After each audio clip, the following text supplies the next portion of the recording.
Shalom, saudara yang dikasihi oleh Tuhan kita, Yesus Kristus.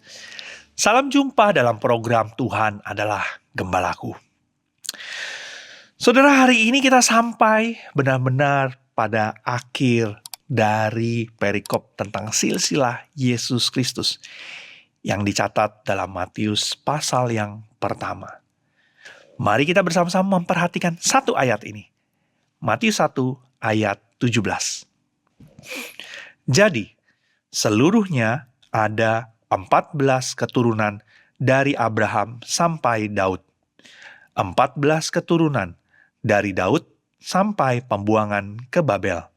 Dan 14 keturunan dari pembuangan ke Babel sampai Kristus.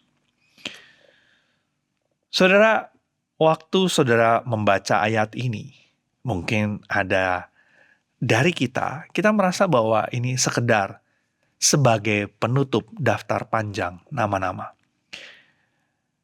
Tapi kalau kita perhatikan dengan baik, ayat ini adalah pernyataan iman. Bahwa Allah menulis sejarah manusia dengan ketepatan dan kesempurnaan ilahi. Saudara, pernahkah saudara melihat seseorang menyusun sebuah puzzle yang besar? Mungkin 1.000 piece, 5.000 piece, 10.000 piece puzzle. Saudara, awalnya potongan-potongan itu nampaknya begitu acak. Tidak nyambung. Bahkan membingungkan. Wow, bagaimana nih nyusunnya ya? Ini bagian mana? Kita merasa sepertinya akan sulit, susah ini ya. Dan kita tidak bisa melihat gambaran besarnya. Namun ketika satu demi satu ditempatkan dengan tepat, kita menyusunnya dengan tepat, perlahan-lahan muncul gambar yang utuh, yang indah. Begitu juga dengan rencana Allah. Dari Abraham, Daud, pembuangan ke Babel, sampai Yesus. Semuanya nampak seperti potongan-potongan sejarah yang mungkin kacau. Ada iman dan juga ketaatan. Tetapi ada juga dosa dan kegagalan. Ada kejayaan kerajaan. Tetapi ada juga pembuangan yang gelap. Namun ketika semuanya disatukan oleh tangan Allah, kita melihat satu kisah besar yang utuh. Kisah penebusan. Rencana keselamatan Allah untuk manusia. Semua keturunan dari Abraham sampai Daud ada 14 keturunan. Dan dari Daud sampai pembuangan ke Babel ada 14 keturunan.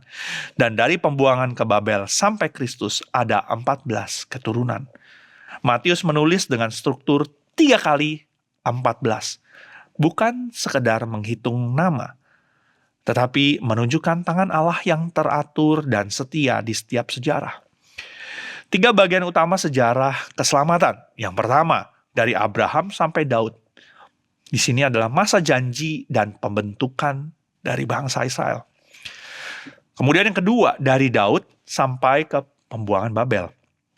Masa kejayaan dan kejatuhan. Dan ketiga, dari pembuangan ke Babel sampai kepada Kristus. Masa penantian dan penggenapan akan janji Allah. Setiap bagian ini dimulai dan diakhiri di dalam kendali Allah. Tidak ada satupun generasi yang lepas dari perhatian Allah.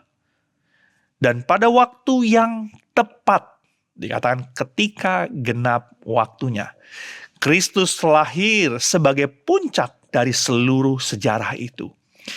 Saudara, Allah tidak bekerja secara kebetulan. Ia menulis sejarah dengan tangan yang sabar, tepat waktu, dan penuh kasih. Saudara, hidup kita pun sering terasa seperti potongan-potongan sejarah yang sepertinya nggak jelas. Kenapa saya mengalami ini?